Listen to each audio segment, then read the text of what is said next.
Mulai aja nih. Baik, Assalamualaikum warahmatullahi wabarakatuh. Kami dari kelompok 11 ingin mempresentasikan terkait strategi entrepreneurship. Nah, di sini juga ada nama anggotanya. Yang pertama itu ada Elisa Aura Hermina, dan kedua ada Evi Salma, yang ketiga Suciati Putri Nurjana, yang terakhir ada saya sendiri, Mai Sardana. Boleh di next slide.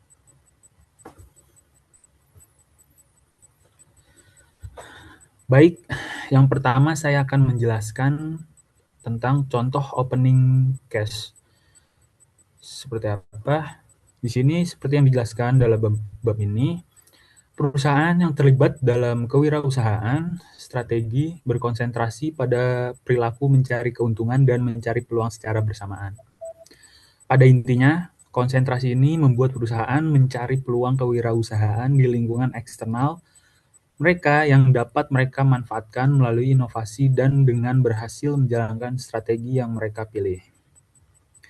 Ketika terlibat dalam kewirausahaan strategis, perusahaan mengembangkan inovasi melalui investasi internal dengan menggunakan strategi kerja sama dan strategi akuisisi. Berfokus pada perilaku mencari keuntungan dan peluang secara bersamaan merupakan tantangan karena dengan melakukan hal tersebut, perusahaan berkonsentrasi pada penjualan produknya saat ini sambil berupaya mengidentifikasi kebutuhan di pasar yang dapat dilayaninya dengan berinovasi. Sebagai contoh, pertimbangkan fakta bahwa saat ini Ford Motor CO memperoleh sebagian besar keuntungannya dengan menjual truk pick-up besar dan kendaraan sport utility, namun karena sejumlah alasan, termasuk keberlanjutan lingkungan, permintaan konsumen, dan peraturan pemerintah, perusahaan melihat kendaraan listrik dan hybrid plug-in. Boleh di next slide. Baik, selanjutnya ini bersama dengan mobil dan truk tanpa pengemudi sebagai peluang yang harus dikejar melalui inovasi produk. Untuk melakukan hal ini, Ford bermaksud mengalokasikan 11 miliar US dollar untuk penelitian dan pengembangan R&D antara tahun dari 2018 sampai dengan 2022 itu untuk mengembangkan produk transportasi baru dan inovatif. Volkswagen AG juga mengidentifikasi produk-produk listrik, hibrida, plug-in, dan tanpa pengemudi sebagai peluang yang harus dikejar melalui inovasi yang memiliki untuk menginvestasikan 40 miliar US dollar untuk R&D antara tahun 2018 dan sampai tahun 2023.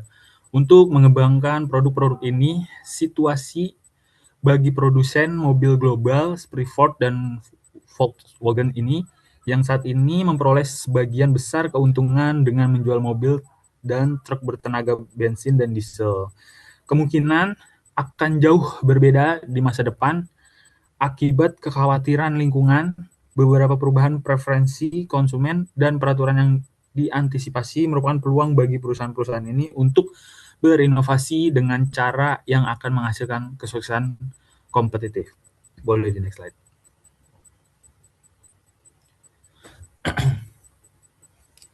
Baik, di sini saya akan menjelaskan tentang entrepreneurship dan entrepreneurial. Oke, entrepreneurship itu adalah proses merintis, mengembangkan, dan mengelola bisnis baru untuk mendapatkan keuntungan, di mana seseorang siap menanggung risiko finansial dan operasional. Dan sementara itu, entrepreneurial opportunity ini adalah celah atau situasi inovatif di mana barang, jasa, atau metode baru dapat diperkenalkan ke pasar dengan nilai jual yang lebih biaya produksinya. Boleh di next slide.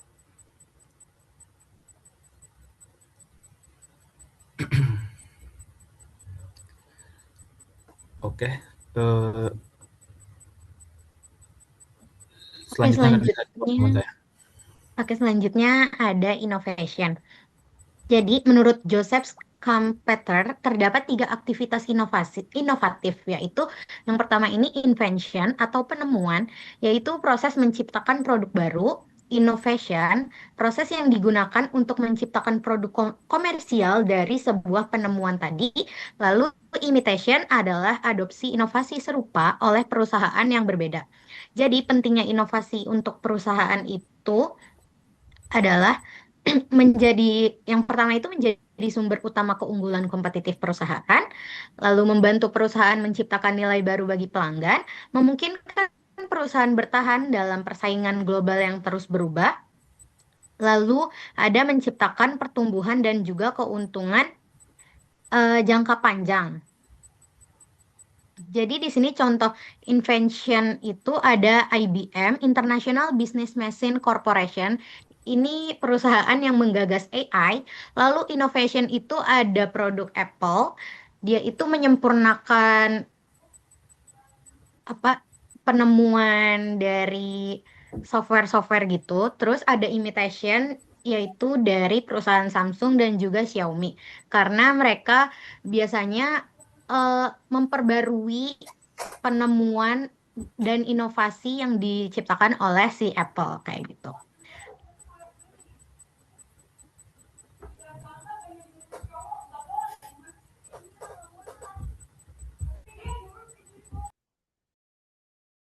Oke, selanjutnya itu ada materi entrepreneurs atau wirausahaan itu sendiri, yang dimana wirausahaan ini didefinisikan gitu sebagai individu yang mampu mengenali peluang, mengambil resiko, dan juga mengembangkan peluang tersebut menjadi inovasi atau nilai tambah nih bagi organisasi.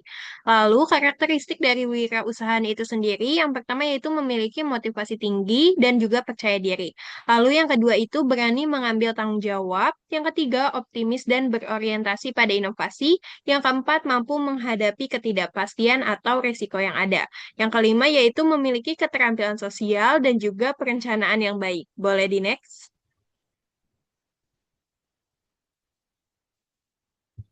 Nah, di sini ada entrepreneurial mindset atau mindset dari wirausahaan gitu ya. Kenapa mungkin banyak wirausahaan yang bisa sukses? Yaitu yang pertama, ada mindset yang dimana selalu mencari peluang inovasi gitu. Jadi, selalu menggali kayak ide-ide terbaru, peluang yang ada untuk dijadikan inovasi gitu. Yang kedua yaitu melihat perubahan sebagai peluang bukan ancaman. Karena mungkin ada beberapa orang yang menganggap apabila mungkin ada perubahan zaman, perpindahan teknologi dan semacamnya itu sebagai ancaman gitu terhadap usahanya, bukan sebagai peluang gitu. Sedangkan kalau mindset wirausahaan yang sukses gitu ya, melihat hal tersebut tuh sebagai peluang gitu yang dimana itu bisa dijadikan inovasi dan juga nilai tambah untuk si produknya itu sendiri. Lalu yang ketiga ada mampu beradaptasi dengan lingkungan bisnis yang dinamis. Dan yang terakhir berorientasi pada daya saing lokal maupun global. Nah, di sini tuh ada contoh perusahaan yaitu ada Amazon. Jadi pada tahun 2017, Fast Company itu menobatkan Amazon sebagai perusahaan paling inovatif di dunia gitu, salah satunya gitu. Karena si Amazon ini tuh punya komitmen yang kuat gitu terhadap inovasi dan juga perbaikan berkelanjutan, yang dimana keberhasilan dari perusahaan ini tuh didukung oleh kemampuan untuk terus menawarkan produk dan juga layanan yang lebih baik, lebih cepat, dan juga lebih cerdas nih, sesuai dengan kebutuhan pelanggan yang memang terus berkembang gitu. Lalu juga melalui budaya kewirausahaan dan inovasi yang konsisten. Jadi Amazon ini mampu mempertahankan keunggulan kompetitifnya di berbagai sektor bisnis. Boleh di next? Selanjutnya ada international entrepreneurship atau kewirausahaan internasional yang dimana yaitu adalah proses nih menemukan dan memanfaatkan peluang bisnis di luar pasar domestik atau di pasar internasional. Tujuannya yaitu tentunya untuk memperluas pasar. Yang kedua itu meningkatkan kinerja perusahaan dan yang ketiga memanfaatkan peluang global dan yang terakhir yaitu untuk menciptakan pertumbuhan bisnis yang lebih besar. Boleh di next? Nah, yaitu jadi di konsep kewirausahaan internasional ini tuh ada beberapa perusahaan yang lahir dengan berorientasi global atau disebutnya tuh born global, jadi global gitu, lahir jadi perusahaan yang emang tujuannya tuh untuk internasional, untuk global gitu. Jadi emang aktivitas internasional perusahaan ini tuh jadi dapat memperoleh pengetahuan baru, membangun jaringan dengan pemasok dan juga pelanggan, serta meningkatkan kemampuan inovasi dan juga kinerjanya. Nah, penelitian itu menunjukkan bahwa perusahaan yang memiliki pengalaman internasional cenderung lebih inovatif dan juga lebih kompetitif dibandingkan perusahaan yang hanya beroperasi di pasar domestik. Diversifikasi internasional memungkinkan perusahaan itu memperoleh pembelajaran, skala ekonomi, dan peluang yang lebih besar untuk mempertahankan keunggulan kompetitif. Boleh di next? Oke, di sini ada contoh perusahaan dari Brown Global Company, yaitu saya mengambil Spotify, yang dimana Spotify ini merupakan perusahaan yang sejak awal itu berorientasi global dan juga berkembang melalui ekspansi internasional. Dengan beroperasi di banyak negara, Spotify ini tuh memperoleh pengetahuan tentang kebutuhan pelanggan yang beragam, membangun jaringan bisnis internasional, serta terus berinovasi dalam layanan streaming musik. Jadi pengalaman internasional tersebut membantu Spotify meningkatkan daya saing dan juga mempertahankan keunggulan kompetitifnya. Boleh di next? Baik, selanjutnya akan dijelaskan oleh rekan saya. Baik, selanjutnya di sini ada internal innovation yang dimana inovasi internal itu uh, yaitu bagaimana perusahaan bisa menciptakan inovasi dari dalam dirinya sendiri, terutama melalui fungsi riset dan juga pengembangan atau R&D. Nah, di sini tuh adalah sumber utama inovasi buat internal dari perusahaannya. Ini tuh juga menghasilkan adanya proses dan juga produk yang memang bisa dipatenkan dan juga perusahaan ini tuh bisa sukses gitu buat mengintegrasikan talenta dari global untuk dari keunggulan kompetitifnya.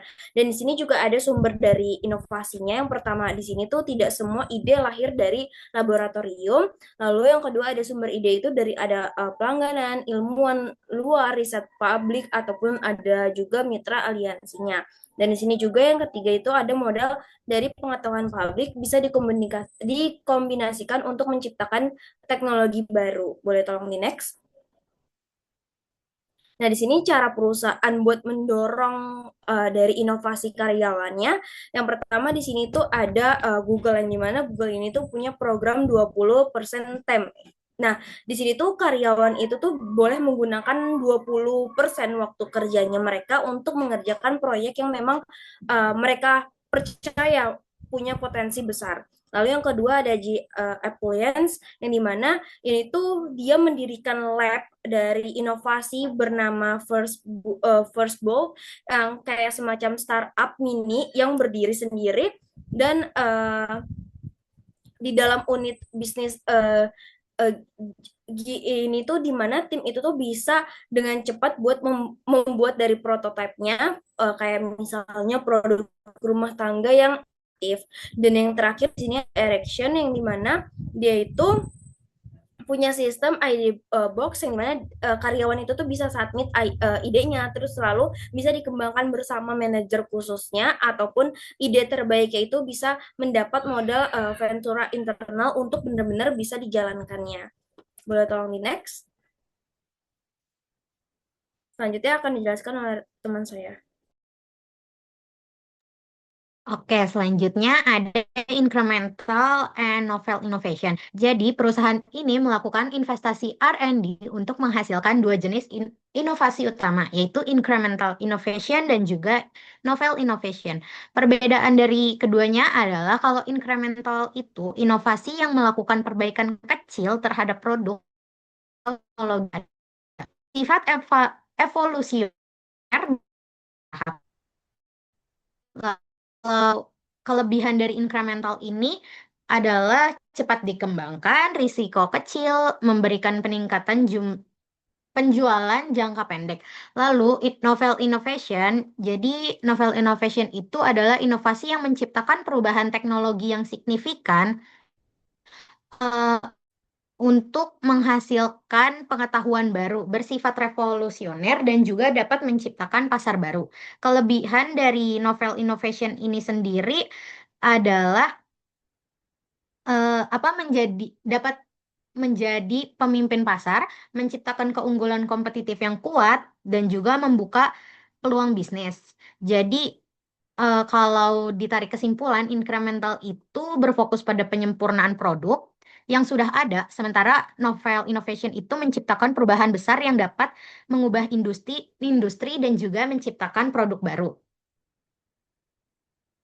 Lalu di sini ada internal corporate venturing. Jadi aktivitas yang dilakukan perusahaan untuk mengembangkan inovasi dari dalam tugas. Tujuannya itu yang pertama untuk menghasilkan produk baru, yang kedua mengembangkan ide inovatif, yang ketiga menciptakan incremental maupun novel innovation, lalu yang keempat ada meningkatkan daya saing perusahaan. Di sini ada beberapa pemetaan.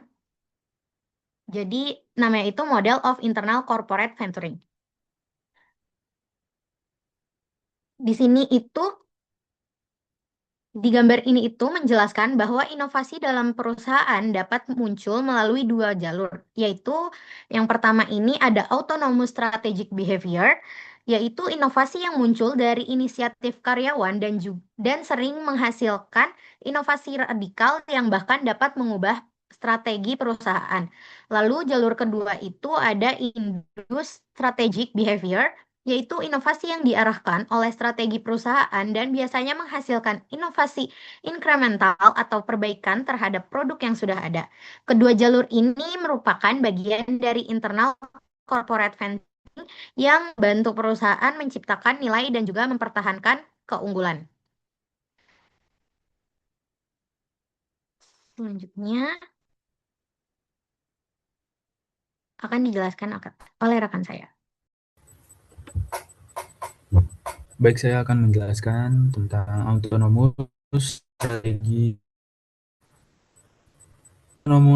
behavior itu adalah inisiatif mandiri dari karyawan atau manajer tingkat menengah untuk mengidentifikasi peluang pasar baru dan mengembangkan inovasi di luar strategi korporat yang sudah ada.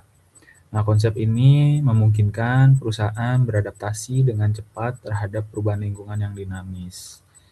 Contoh di bawah, pengembangan konsol PlayStation oleh Sony pada awal 1980.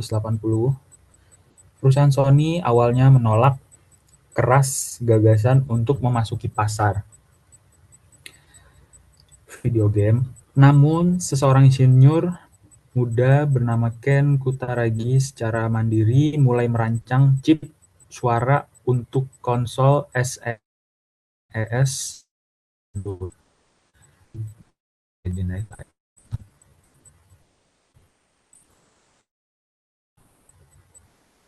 Baik, selanjutnya di sini ada industri strategi behavior yang dimana ini tuh adalah bentuk kedua dari corporate venturing, yaitu proses top down di mana strategi dan struktur perusahaan yang sudah ada justru mengarahkan ataupun mendorong terciptanya dari inovasi baru. Jadi artinya strategi dan struktur yang sudah dimiliki perusahaan saat ini menjadi penyaring ataupun filter untuk menemukan inovasi apa saja yang boleh dan layak dikembangkan. Inovasi yang dihasilkan harus berkaitan erat dan konsisten dengan strategi serta struktur hierarki yang sedang berjalan di perusahaan tersebut. Boleh tolong di next?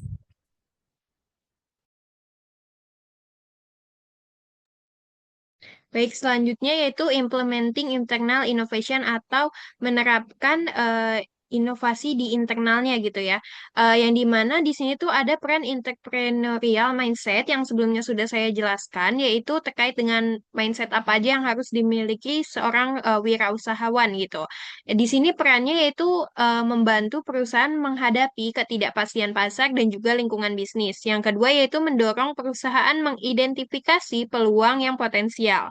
Nah, yang ketiga yaitu menjadi dasar dalam pengembangan inovasi dan juga strategi pemasarannya. Yang terakhir yaitu mendukung proses komersialisasi inovasi. Nah, selanjutnya yaitu adanya pentingnya nih proses dan struktur organisasi itu sendiri. Yang dimana yang pertama yaitu dengan menyediakan sistem untuk memanfaatkan nih hasil inovasi secara optimal. Yang kedua yaitu membantu manajer mengalokasikan sumber daya secara efektif. Yang ketiga yaitu memfasilitasi koordinasi dan juga komunikasi antar organisasi, antar bagian organisasi. Yang keempat atau yang terakhir yaitu mendukung pengambilan keputusan untuk mengubah inovasi menjadi keberhasilan pasar. Boleh di next? Oke, jadi untuk menerapkan inovasi inkremental maupun radikal yang dihasilkan nih dari usaha internal perusahaan, perusahaan itu harus mengintegrasikan berbagai fungsi yang terlibat dalam upaya inovasi internal, mulai dari teknik atau engineering, juga manufaktur hingga distribusi. Jadi saat ini perusahaan semakin banyak menggunakan tim pengembangan produk untuk mencapai integrasi yang diinginkan di seluruh fungsi organisasi. Nah, integrasi tersebut melibatkan koordinasi dan juga penerapan pengetahuan serta keterampilan dari berbagai bidang fungsional guna memaksimalkan inovasi dan juga menciptakan budaya perbaikan berkelanjutan. Boleh di next? Oke, jadi tujuan implementasi inovasi internal itu sendiri tentunya untuk memaksimalkan keberhasilan inovasi inkremental maupun radikal, lalu juga menciptakan budaya perbaikan berkelanjutan atau continuous improvement, ya, dan juga menentukan proyek yang layak dilanjutkan atau dihentikan, dan yang terakhir yaitu untuk meningkatkan daya saing dan juga keberhasilan perusahaan di pasar. Boleh di next? Oke, selanjutnya kita masuk ke cross-functional product development teams, yang dimana ini merupakan tim yang terdiri gitu ya atas individu dari berbagai fungsi nih dalam organisasi, seperti desain, manufaktur, pemasaran, dan juga bidang lainnya. Yang dimana tim ini tuh dibentuk untuk mengintegrasikan gitu berbagai aktivitas dan keahlian yang dimiliki setiap fungsi, sehingga proses pengembangan serta inovasi produk itu dapat dilakukan secara lebih efektif, terkoordinasi, dan juga sesuai dengan kebutuhan pasar. Boleh di next? Oke, jadi apa sih peran dan juga manfaatnya gitu ya? Peran dan manfaat dari si cross-functional product development team ini sendiri yaitu untuk mengintegrasikan nih pengetahuan dan juga keahlian dari berbagai bidang. Seperti yang sudah dijelaskan dari definisinya gitu ya, tentunya kan mencangkup beberapa bagian gitu kan. Jadi di sini tuh kita menggabungkan semua pengetahuan yang ada dan juga keahlian yang mereka miliki gitu, yang dimana untuk mendukung pengambilan keputusan yang lebih komprehensif dan juga mempercepat proses pengembangan produk baru, sehingga mempermudah nih komersialisasi produk ke pasar, dan juga kita tuh bisa menyesuaikan gitu pengembangan produk dengan kompetensi inti perusahaan dan juga kebutuhan pasar. Yang terakhir yaitu guna untuk meningkatkan koordinasi serta kolaborasi antar bagian organisasi. Boleh di next?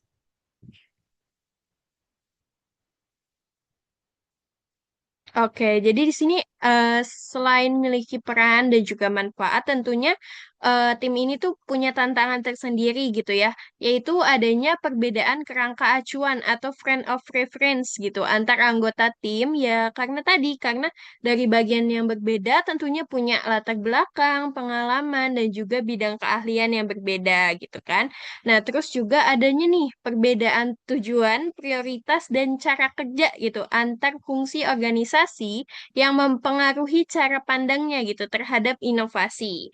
Nah, selanjutnya itu adanya hambatan komunikasi dan juga koordinasi akibat perbedaan orientasi masing-masing fungsi, seperti desain yang fokusnya itu sama kinerja produk, dan pemasaran yang fokusnya itu sama kebutuhan pelanggan gitu. Jadi kan susah gitu ya sebenarnya bisa, tapi memang ada perbedaan gitu.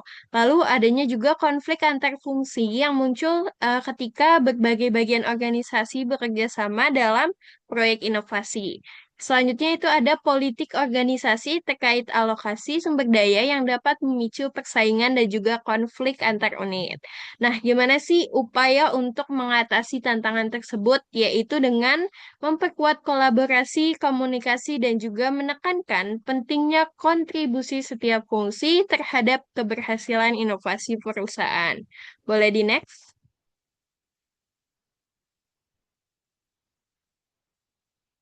Baik, selanjutnya akan dijelaskan oleh rekan saya.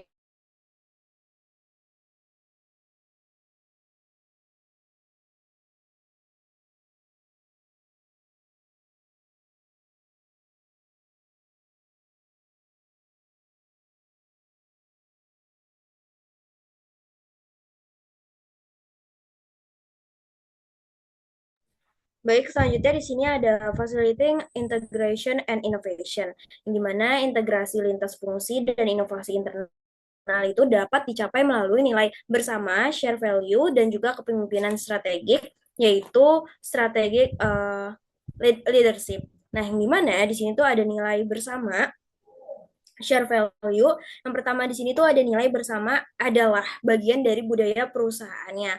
Nah, ini tuh harus selaras dengan visi dan misi perusahaan dan juga berfungsi sebagai perekat yang memang bisa menyatukan dari unit-unit fungsionalnya. Lalu kalau misalnya kepemimpinan strategi ini itu tuh pemimpin yang memang harus bisa menetapkan tujuan bersama dan juga mengalokasikan sumber tujuannya itu tuh buat pengembangan dan komersialisasi dari produk baru secara terintegrasi dan juga pemimpin yang efektif memastikan sistem komunikasi yang memang berkualitas tinggi. Boleh tolong di next?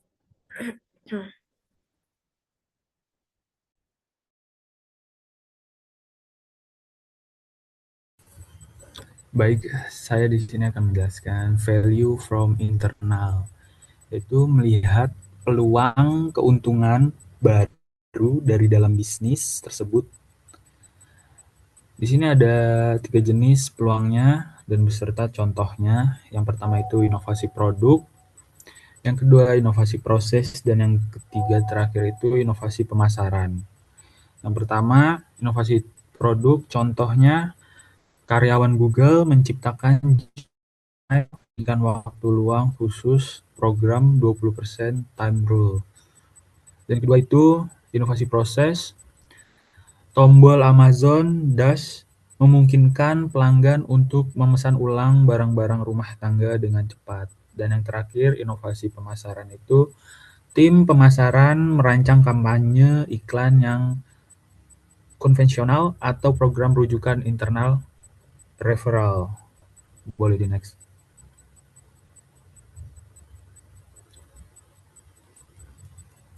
Baik, selanjutnya di sini ada inovasi melalui strategi komparatif, yang dimana perusahaan bisa buat berkolaborasi untuk berinovasi dan bersaing di pasar global. Dan ini ada 3 alasan utama strategi komparatif. Yang pertama ini adalah akses ke informasi dan juga peluang baru dari informasinya, yang dimana ketika misalnya kita punya suatu bisnis kecil gitu ya, itu tuh kita harus tahu nih kayak misalnya di pasarnya tuh kita di mana gitu. Tapi ketika misalnya kita bergabung dengan perusahaan lain, itu tuh bisa punya akses ataupun informasi yang memang bisa jauh lebih luas dan juga peluang bisnis yang sebelumnya bahkan tidak pernah kita bayangkan itu tuh bisa mulai ada dari ditawarkan dari aliansinya.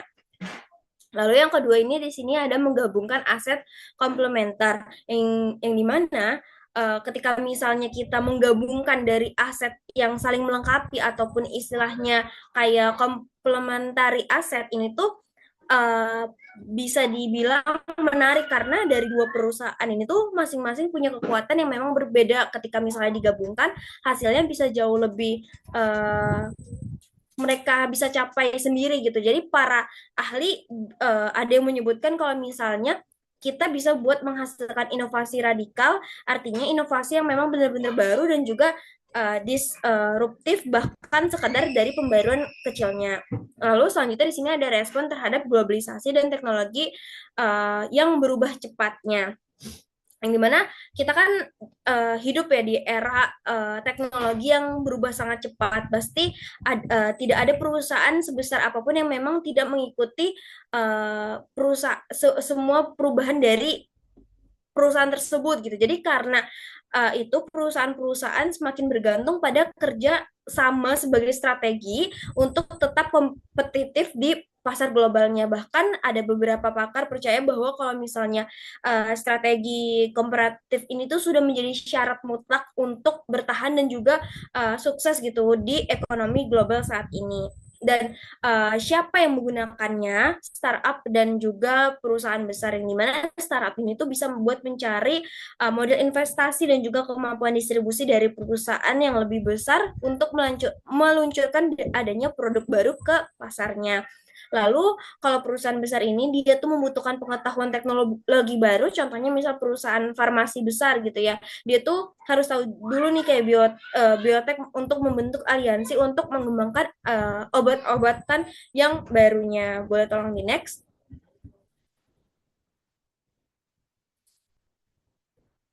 Nah, risiko yang harus diwaspadai pastinya yang pertama di sini ada konflik alami antara mitra, yang dimana ketika dua organisasi dengan budaya ataupun cara kerja dan kepentingan yang berbeda, dia mencoba berkolaborasi, pastinya ada kayak mungkin gesekan yang memang tidak bisa buat dihindari, kayak misal perbedaan dalam pengambilan keputusannya, perbedaan prioritasnya, ataupun ketidakcocokan dalam gaya manajemennya. Nah, solusinya itu bisa buat menetapkan tujuan bersama yang memang sangat jelas gitu sejak awal, dan juga memiliki mekanisme penyelesaian konflik yang harus disepakati bersama. Lalu yang kedua di sini ada risiko pencurian teknologi ataupun pengetahuan. Ini mungkin bisa dibilang paling berbahaya karena dalam sebuah aliansi gitu ya, pasti terpaksa buat berbagi informasi ataupun teknologi. Jadi bahkan rahasia dagang dengan mitra. Jadi resikonya ini tuh bisa apa ya? Resikonya adalah mitra tuh bisa buat memanfaatkan pengetahuan yang memang mereka dapat untuk kepentingan bisnis mereka sendiri gitu, yang dimana ini tuh bisa buat berpotensi menjadi kompetitor di kemudian hari. Lalu selanjutnya di sini ada terlalu banyak aliansi dan sama dengan bisa berbahaya gitu, karena adanya kecenderungan perusahaan yang memang sudah merasakan manfaat aliansi untuk terus menambah aliansi barunya. Tapi ini tuh bisa berbalik menjadi masalah ketika misalnya semakin besar beban manajemennya, pastinya ketika perusahaan tidak mampu lagi buat mengolah semua aliansi dengan baik, pastinya semuanya bisa berantakan seperti itu. Boleh di next?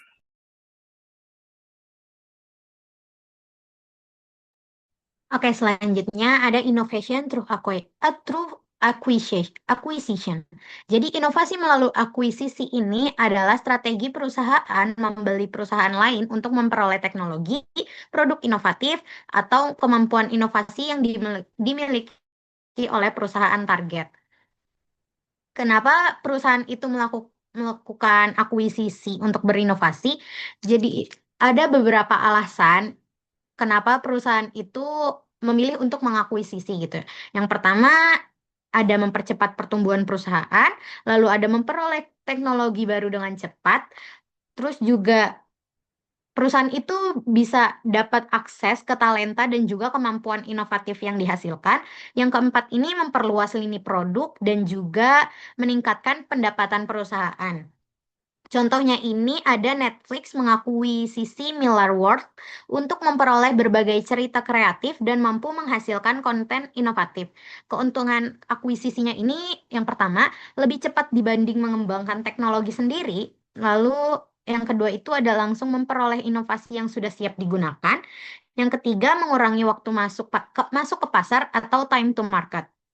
Tapi dari keuntungan yang tadi disebutkan, ada juga risiko akuisisi. Yang pertama, biaya akuisisi itu terbilang sangat mahal, lalu kesulitan integrasi budaya organisasi, seperti yang tadi sudah dijelaskan oleh teman sebelumnya, itu ada perbedaan budaya organisasi.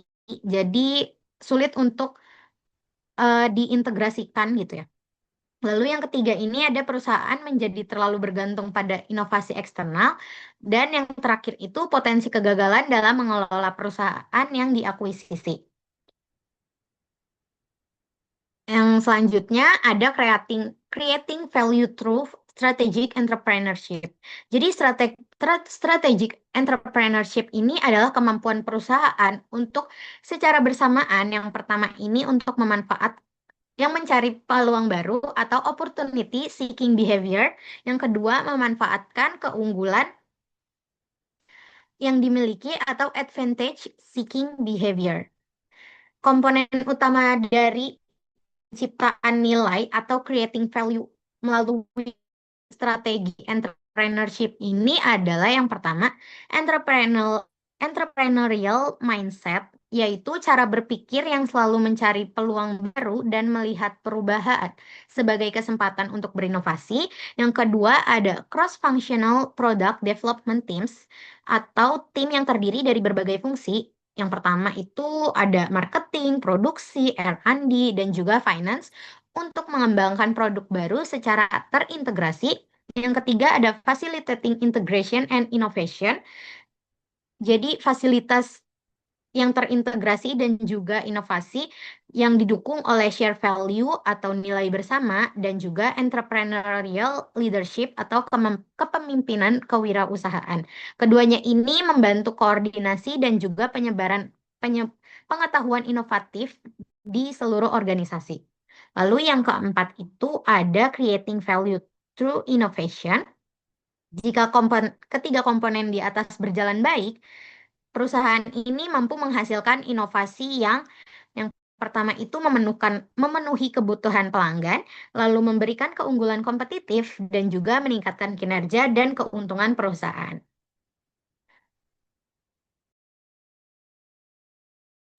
Baik, selanjutnya di sini ada tolong di next aja, Suci.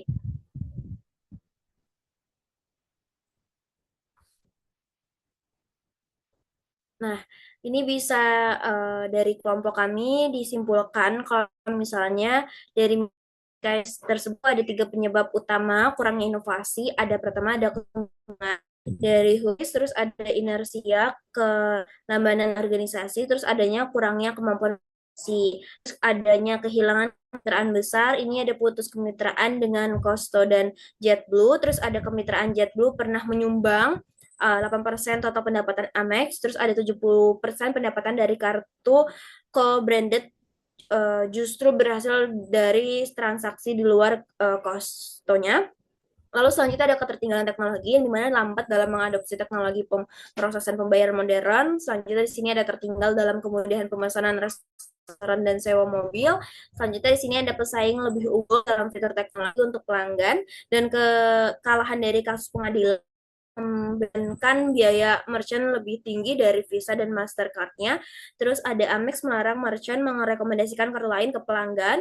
Selanjutnya ada hakim federal memutuskan hal ini melanggar undang-undang anti monopoli. Terus ada dampaknya yaitu Amex terancam harus turunkan biaya, kurangi rewards pelanggan dan kehilangan pelanggan. Dan di sini ada kehilangan pelanggan premium, pelanggan kelas atas mulai beralih ke kartu pesaing. Lalu selanjutnya ada alasan utamanya yaitu rewards kartu pesaing jauh lebih menguntungkan. Selanjutnya di sini ada citra prestisius Amex tidak lagi cukup untuk mempertahankan pelanggan, dan respon dan upaya pemulihan dari Amex itu ada memangkas 4.000 karyawan untuk efisiensi biaya. Selanjutnya ada memperbarui fokus pada pelanggan kaya dengan program Gold Card. Terus selanjutnya ada investasi dalam analitik data besar untuk migrasi dari sistem lama ke sistem modern. Ini untuk meningkatkan kecepatan dan performa signifikan. Dan selanjutnya yang terakhir ini ada menghadirkan pengalaman eksklusif bagi pemegang kartu, yaitu konser di Apollo Theater, pengalaman NBA interaktif, terus ada analisis swing tenis US Open. Boleh tolong di next? Nah, di sini ada pertanyaan yang pertama, dan Minikes ini menyarankan bahwa kurangnya inovasi berkelanjutan berkontribusi pada kinerja buruk Amex tahun 2014. Dengan asumsi ini, benar faktor-faktor apa yang mungkin mencegah perusahaan sebesar Amex untuk dapat berinovasi secara berkelanjutan? Lalu yang kedua, gunakan materi dari bab 4 untuk mengidentifikasi strategi tingkat bisnis yang digunakan Amex. Dimensi apa yang menurut teman-teman harus ditekankan oleh Amex untuk menjalankan strategi yang teman-teman identifikasi secara sukses dari waktu ke waktu.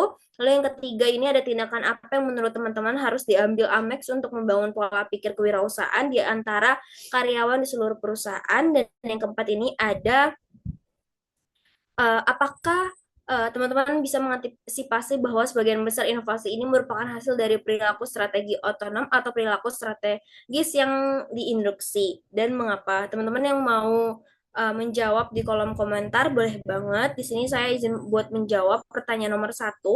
Ini faktor-faktornya. Yang pertama ada kesombongan organisasi yang hubris, yang dimana Amex ini terlalu lama buat mengandalkan citra prestisius mereknya. Lalu yang kedua ada inersia birokrasi, di mana perusahaan besar seperti Amex ini memiliki struktur organisasi yang kompleks dan berlapis sehingga proses pengambilan keputusan ini bisa menjadi lambat. Dan yang ketiga ini ada ketergantungan pada model bisnis lama. Jadi Amex ini sangat bergantung pada model biaya pedagang yang tinggi dan juga kemitraan strategisnya. Lalu yang keempat ini ada kurangnya orientasi kewirausahaan internal, yang dimana budaya perusahaan yang besar cenderung bisa menghindari risikonya. Jadi karyawan yang memiliki ide inovatif mungkin tidak bisa buat mendapat dukungan atau sumber daya untuk.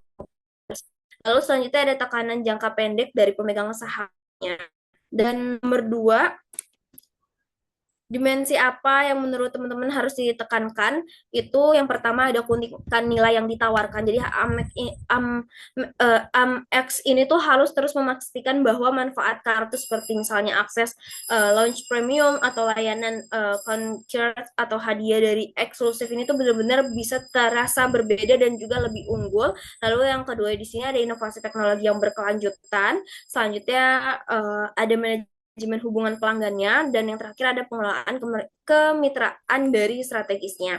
Lalu tindakan apa yang bisa diambil dari X untuk membangun pola pikirnya? Yang pertama bisa membangun program dari energinya, terus abis itu bisa buat menciptakan budaya toleransi terhadap kegagalannya. Selanjutnya bisa juga buat tindakan mengambil rotasi jabatan dan lintas divisi. Selanjutnya ada penghargaan dan atasan atas inovasinya, dan juga ada kepemimpinan yang mendukung inovasi. Lalu selanjutnya langkah apa ya biar supaya bisa mengantisipasi sebagian besar inovasinya?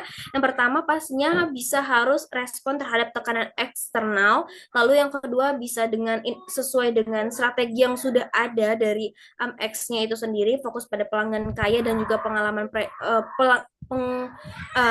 premium sejalan dengan strateginya. Terus ada juga top down driven, jadi pengumuman pemangkasan tenaga kerja, rebranding gold cardnya.